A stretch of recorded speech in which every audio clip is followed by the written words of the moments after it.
He said she embarrassed him. He said he deserved someone better.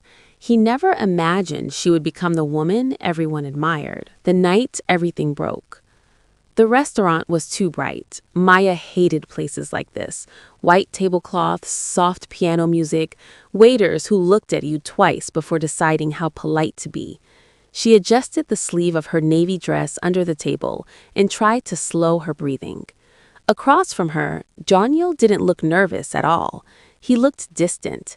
He hadn't touched his water. He hadn't smiled. He hadn't even looked at her properly since they sat down. "Maya," he finally said, exhaling like he'd been holding it in for hours. "We need to talk." The 4 words women recognize before the fall. She forced a small smile. "Okay?"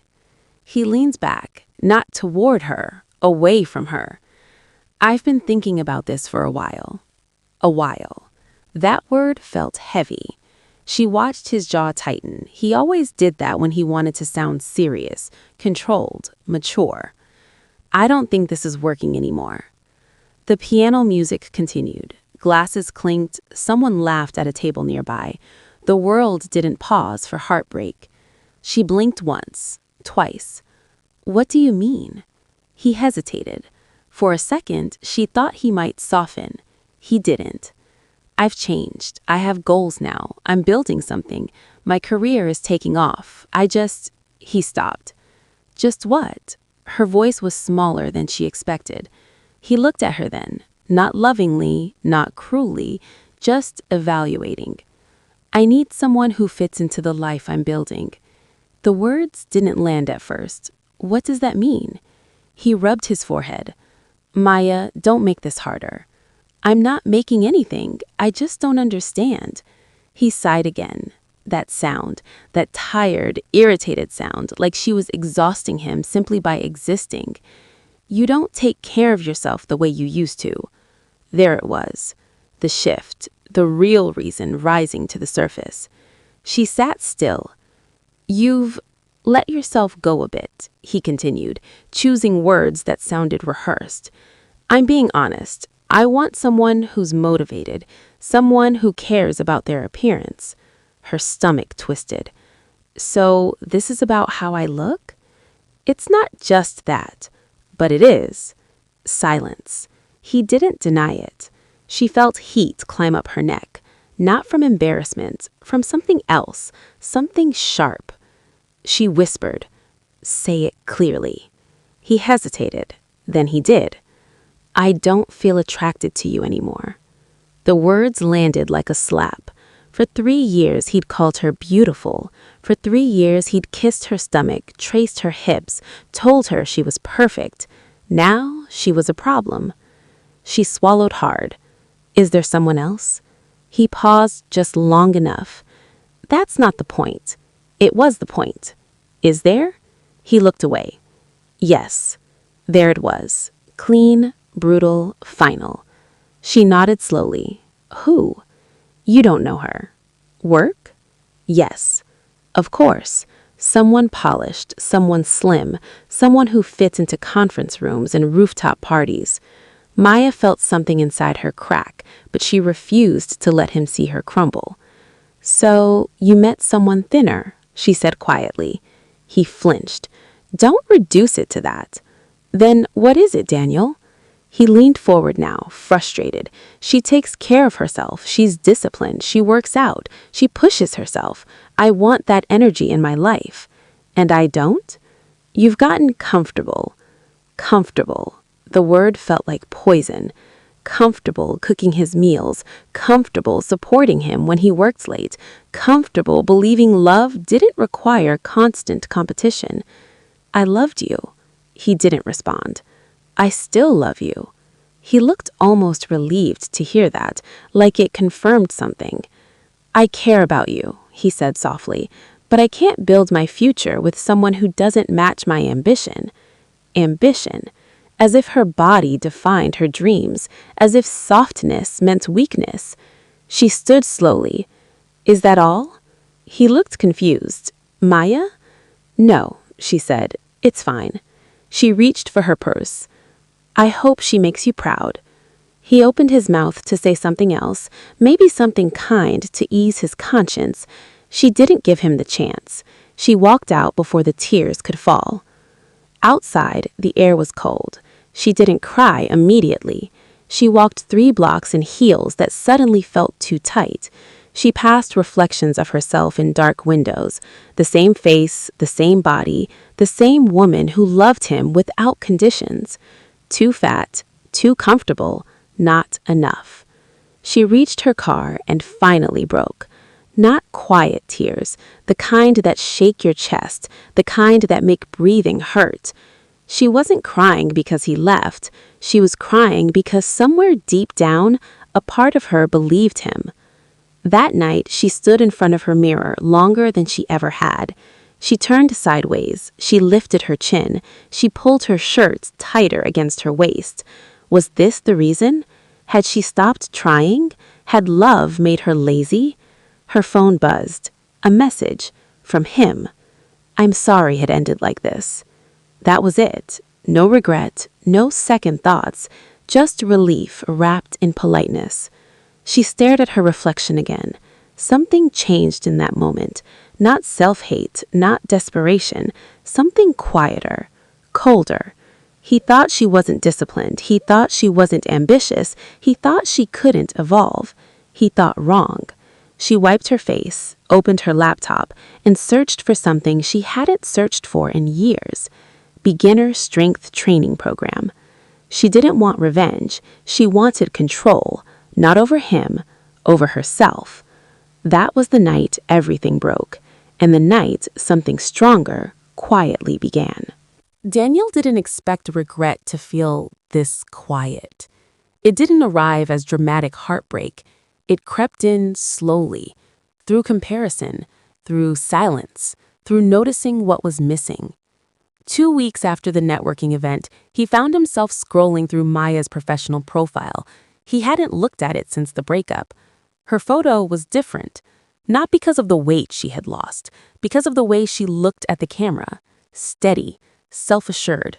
Her bio mentioned leadership training, public speaking, and a community fitness initiative she had recently joined. Community fitness initiative? He leaned back in his chair. When they were together, she had always talked about wanting to support other women who struggled with body confidence. He remembered nodding absent-mindedly. He hadn't taken it seriously. Now she was doing it.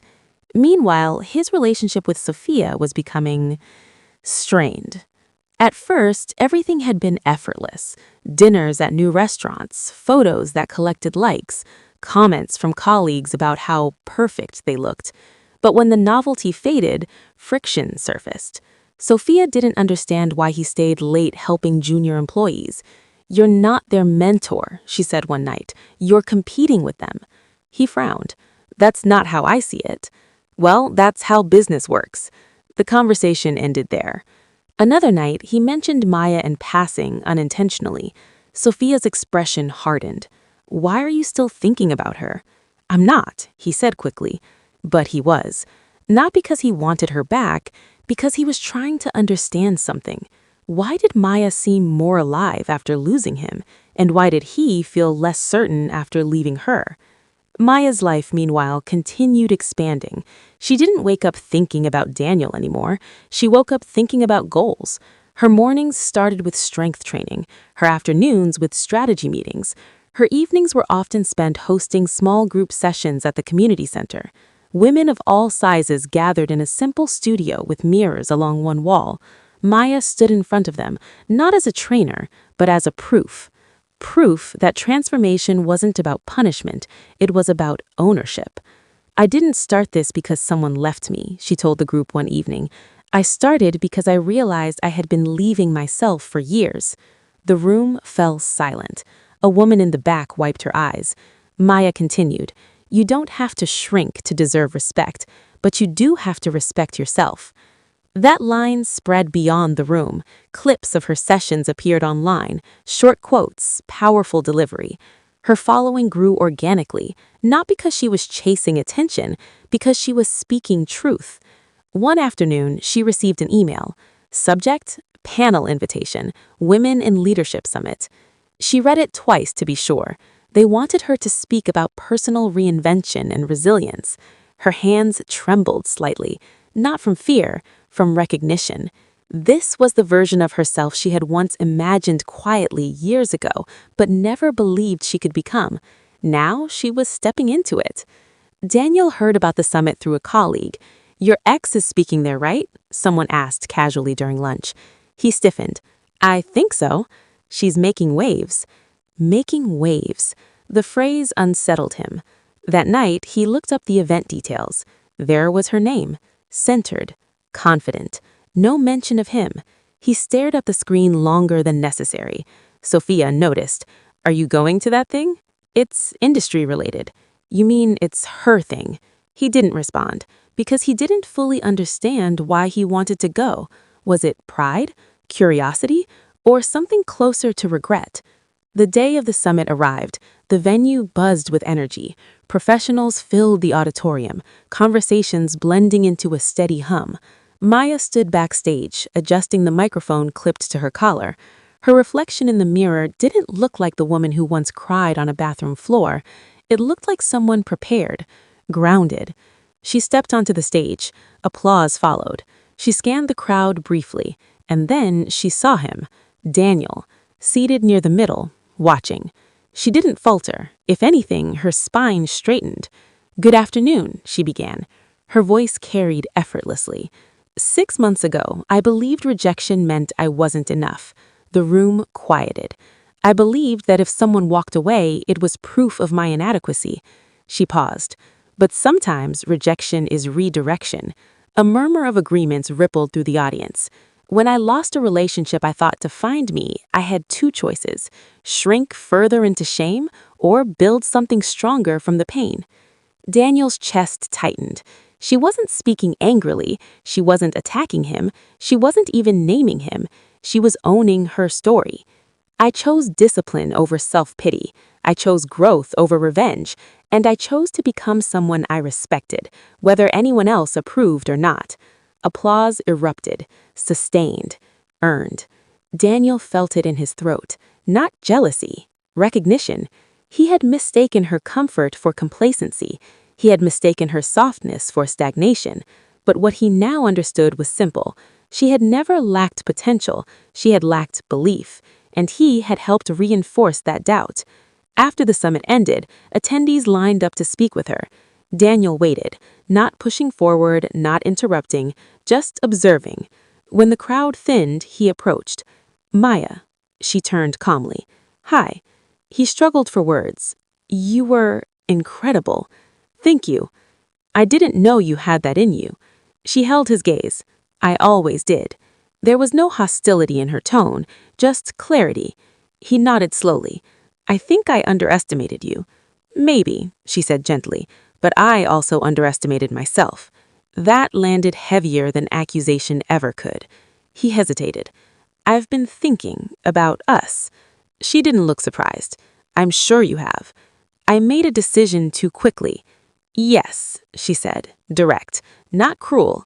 Direct, not cruel, not emotional. "I thought I wanted something different, but I didn't realize what I was giving up." She studied him for a moment, and for the first time, she saw something she hadn't seen before. Uncertainty. Not dominance, not superiority. Uncertainty. "Daniel," she said carefully, "I don't hate you." He blinked. "I needed what happened." He frowned slightly. "What do you mean?" "If you hadn't left, I might still be waiting for you to validate me." The truth of it hung between them. "And now?" he asked quietly. "Now I validate myself." The simplicity of it dismantled him. He looked around at the bustling venue. "You've changed." "Yes." "And there's no chance?" She didn't let him finish. "No." Not harsh, not emotional, just resolved. He swallowed. "I see." She offered a small, respectful smile. "I hope you find what you're looking for." And she meant it, because the weight she once carried wasn't physical, it was emotional dependence, and she had already put it down. As Daniel walked away, something shifted permanently. Not in her, in him. He realized growth doesn't always happen to the person who leaves. Sometimes it happens to the one who was left behind, and sometimes the door you close becomes the very path someone else needed to rise. Maya stepped outside into the cool evening air. The city lights reflected in the glass buildings around her. Her phone buzzed. A message from Alina. "Proud of you." She smiled, but she knew something deeper. She wasn't just proud, she was free. The first time Maya met him, he didn't look at her body. He looked at her words. It happened 2 weeks after the summit. She was hosting a Saturday morning wellness session at the community center.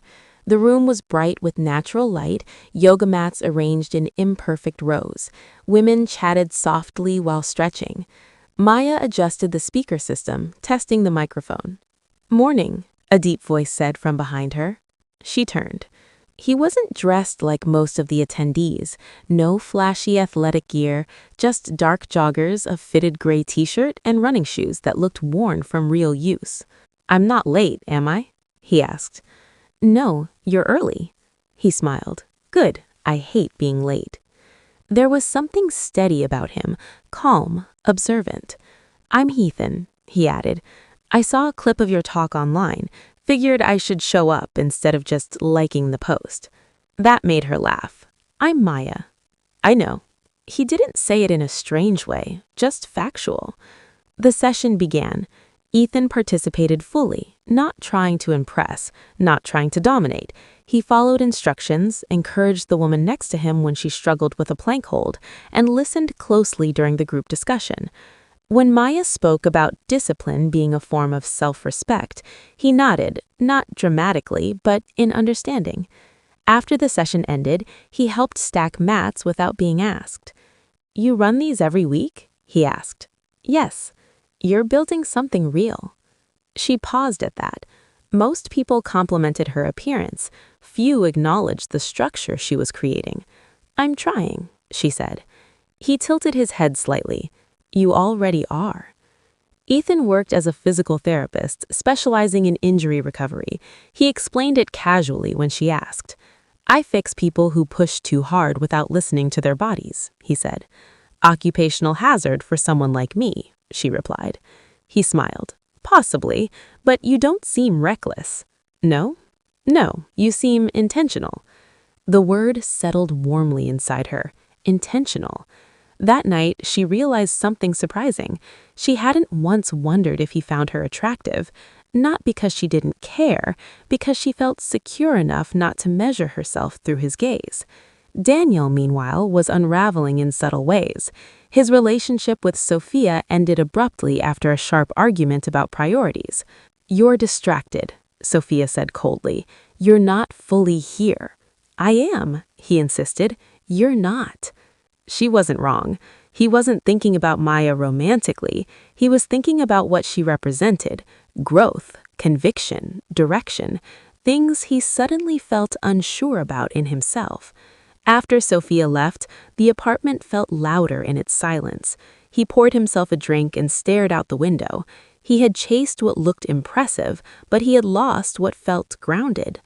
Weeks passed, and Maya and Ethan began seeing each other regularly, not rushed, not dramatic.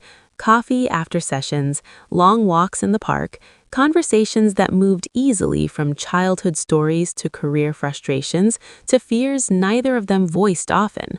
One evening, they sat on a bench overlooking the river, city lights reflecting in broken streaks across the water. "Can I ask you something?" Ethan said.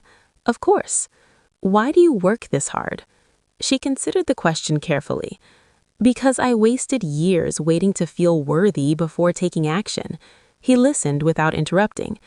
"I thought if I lost weight, I'd be confident. If I was chosen, I'd feel valuable. If someone loved me, I'd love myself. And now? Now I build first, the confidence follows." He nodded slowly. "That's rare." "What is?" "Most people wait for motivation. You built discipline." She studied him. "You speak like you've learned that the hard way." He chuckled softly. "Tore my ACL at 25, lost a career in professional sports I thought defined me."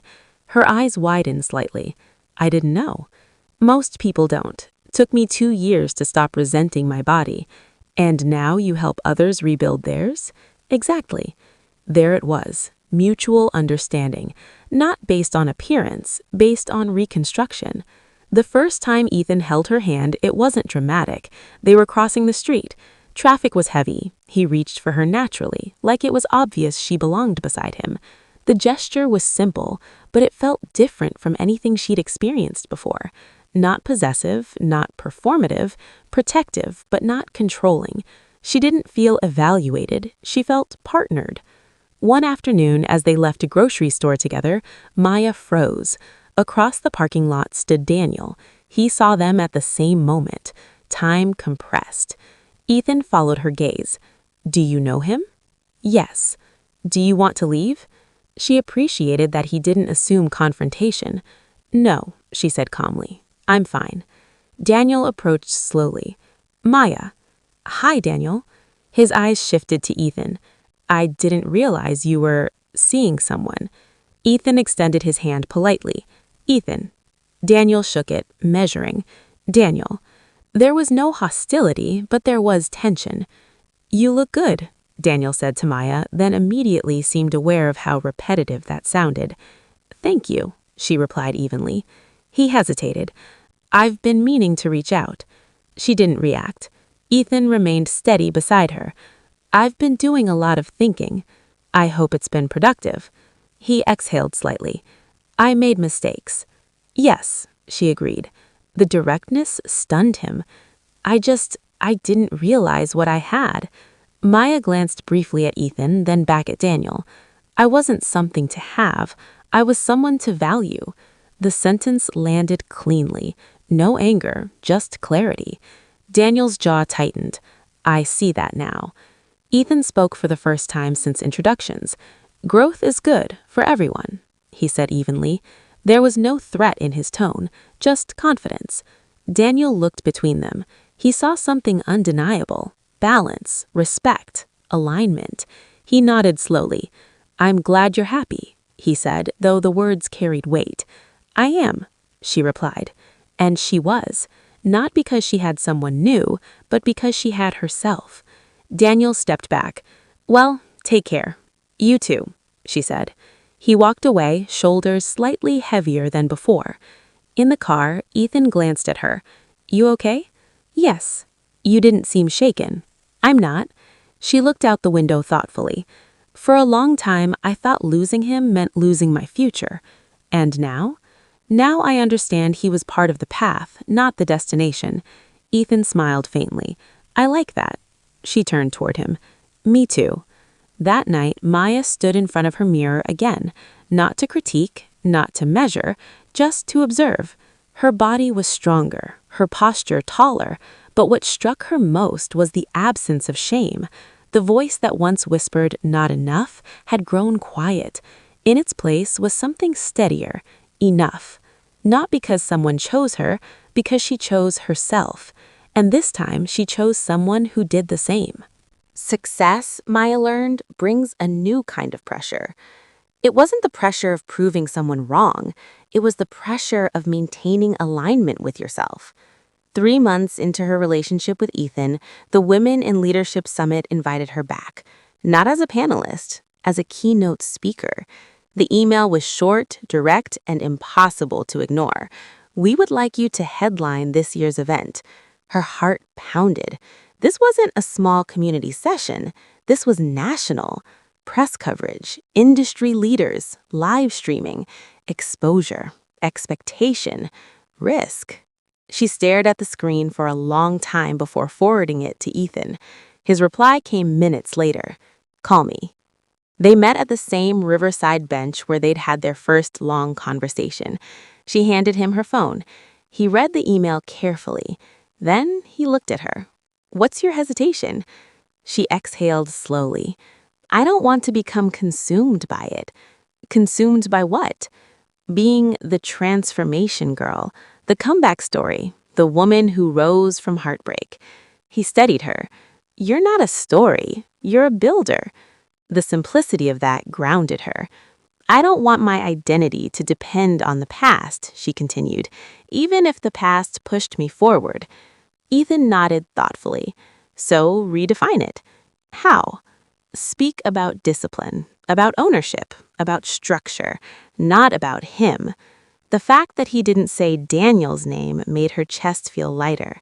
You don't owe your growth to anyone else's mistakes, he added. You built it. She leaned back, absorbing that. You're not afraid this will take over my life, she asked. I'm only concerned if you stop recognizing yourself in it. There was no insecurity in his tone, no fear of her becoming bigger. He wasn't competing with her ambition. He was protecting her balance. And that, she realized, was the difference. Meanwhile, Daniel's life had grown quieter, without Sophia, without Maya, without distraction. He began noticing something uncomfortable. His dissatisfaction hadn't come from his relationships, it came from himself. He had always tied his worth to achievement, promotion, salary, status. When Maya gained confidence after the breakup, it unsettled him not because she had changed, because she had grown without him. He started therapy, at first reluctantly, then intentionally. He began confronting why he had equated Maya's softness with stagnation, why he had needed to feel ahead, why he had mistaken control for compatibility. Growth, he realized, was harder when you weren't forced into it. Maya had been forced. He had chosen comfort, and comfort had kept him still. Maya accepted the keynote invitation, but she rewrote the narrative. Her speech was no longer about heartbreak, it was about infrastructure. Confidence is not a feeling, she practiced aloud in her living room. It's a result. Ethan listened from the couch. Result of what? He prompted. Repeated action aligned with self-respect. He smiled. There it is. The night before the event, nerves surfaced. Not self-doubt, responsibility. What if I fail publicly? She asked quietly while lying beside Ethan. Then you learn publicly, he replied calmly. She turned toward him. You're very steady. I've rebuilt a knee from scratch, he said lightly. Public speaking doesn't scare me. She laughed, then grew serious again. You know this could change things. How? More travel, more visibility? He met her eyes. Are you asking if I can handle that? I'm asking if we can. He didn't answer immediately. He reached for her hand instead. We're not fragile, we're intentional. That word again, intentional. It had become the foundation of everything. The auditorium was larger this time, brighter, full. When Maya stepped onto the stage, the applause felt heavier, not louder, heavier. She took a breath. 6 months ago, she had spoken from pain. Tonight, she spoke from architecture. For years, she began, I believed confidence would arrive when I reached a certain size, income, or relationship status. The audience listened closely. But confidence isn't a reward, it's a byproduct. She walked slowly across the stage. You build it through discipline, through consistency, through honoring your own standards before anyone else sets them for you. She didn't mention Daniel. She didn't mention betrayal. She mentioned ownership. When someone leaves your life, it's not proof you are inadequate. It's proof that your growth path has shifted. Daniel watched the live stream from his apartment, not with longing, with understanding. She wasn't speaking to him. She was speaking beyond him. And the most powerful transformation, she concluded, is not physical. It's structural. It's the moment you stop negotiating your own worth. The applause was sustained, standing, not because she had lost weight, because she had built something people recognized as real. After the event, a publishing representative approached her. Have you considered writing a book? The question didn't shock her this time. It felt aligned. I have, she said honestly. Ethan found her backstage afterward. He didn't wrap her in dramatic praise. He just looked at her. You recognized yourself up there. Yes, she replied. That was all that mattered. Weeks later, Daniel requested to meet, not to reconcile, to apologize properly. They met at a quiet cafe. He looked different, less certain, more reflective. I needed to say this without defensiveness, he began. She listened. I projected my own insecurities onto you. I measured you against my ambitions instead of appreciating your depth. She nodded slowly. I didn't understand that strength can look quiet. Silence stretched. Thank you, she said. He looked surprised. For what? For being honest now. He exhaled. I hope you're happy. I am. And he's good to you. Yes. There was no competition in the question, just curiosity. Daniel nodded. I'm working on becoming someone who doesn't need to feel superior to feel secure. That's good, she said. It wasn't her job to guide him anymore, but she respected growth wherever it appeared. They left the cafe as two people who once intersected deeply, now walking separate paths. Not enemies, not unfinished, complete. That evening, Maya sat beside Ethan on her apartment balcony. City lights flickered below. I met Daniel, she said. Ethan didn't tense. How was it? Necessary. And? He's growing. That's good. She studied him. You're not threatened by my past. No. Why? Because I know who you are with me. The answer was simple, solid. She leaned into him. For the first time in her adult life, love didn't feel like validation. It felt like partnership. And she had built herself strong enough to recognize the difference. The proposal did not happen at a luxury restaurant. It did not involve a flash mob. It did not need an audience. It happened on a Tuesday morning. Ordinary, intentional, real. Maya was tying her shoes in the living room, preparing for a charity 5K her wellness group had organized. Ethan stood by the window, watching the early sunlight spill across the floor. You're nervous, he observed. It's my first public run, she admitted. Hosting is different from participating. He smiled. You've done harder things. She stood up, adjusting her jacket. You coming? Always. The word landed the way it always did with him. Not dramatic, just solid. 6 months earlier, Maya had struggled to jog for 5 minutes without stopping. Now, she wasn't running to lose weight. She was running because her body felt capable, because discipline had turned into habit, because she trusted herself. The park buzzed with participants. Women from her original community sessions hugged her when she arrived. You started all of this, one of them said. Maya shook her head. We started it. She meant that. Growth had multiplied beyond her. Halfway through the run, Ethan slowed slightly to match her pace. You good? He asked. Yeah, she breathed, steady. Proud of you. She glanced at him sideways. For running? For rebuilding. Her chest tightened, not from exertion, from gratitude. At the finish line, cheers erupted, not because anyone had won, because everyone had finished. Maya crossed the line, laughing, breathless, alive. She bent slightly, hands on her knees, catching her breath. When she looked up, Ethan was no longer beside her. She scanned the crowd. Then she saw him, walking toward her, holding something small in his hand. Her heart shifted pace. He stopped in front of her. Maya. The noise around them softened. Not silent, just distant. I've watched you rebuild your life piece by piece, not because someone left, not because you needed to prove anything, but because you decided you deserved better. Her throat tightened. You've taught women to respect themselves. You've taught me that discipline is love in action. He took a small breath. I don't want to stand beside you because you overcame something. He dropped to one knee. I want to stand beside you because you're intentional. Her hands flew to her mouth. Tears came instantly, not from shock, from recognition. I don't need you to be smaller, he continued softly. I don't need you to be anything other than who you are when you choose yourself. He opened the ring box, simple, elegant, strong. Will you build the rest of this life with me? She didn't hesitate. Yes. The answer came steady, confident, earned. Applause rose around them as friends and community members realized what was happening, but Maya barely heard it, because the loudest sound was internal.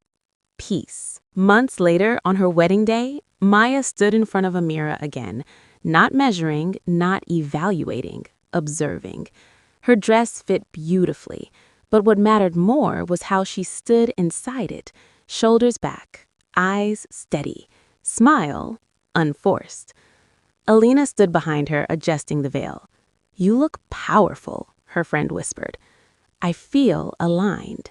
That was the real transformation, not smaller, aligned. Daniel attended the wedding, not out of longing, out of respect. He had received an invitation unexpectedly. He debated going, then decided growth meant showing up without ego. When he saw her walk down the aisle, he felt something surprising. Not regret, gratitude. Because he finally understood he had been a chapter, not the story. And chapters are necessary. Ethan stood at the altar, steady as always. When Maya reached him, he whispered, "Still intentional?" She smiled through tears. Always. Their vows were simple. No promises of perfection, only promises of effort, of communication, of choosing each other consciously. Years later, Maya's books sat on shelves in bookstores across the country. Her wellness initiative had expanded into multiple cities. She no longer introduced herself as a woman who was betrayed. She introduced herself as a strategist for sustainable confidence. When interviewers asked about her transformation, she corrected them gently. It wasn't about weight, she would say. It was about standards. At home, photos of that charity run sat framed on the wall. Not because it was glamorous, because it marked the day she stepped fully into partnership without losing herself. One evening, sitting on the same balcony where she once questioned her worth, Ethan handed her a cup of tea.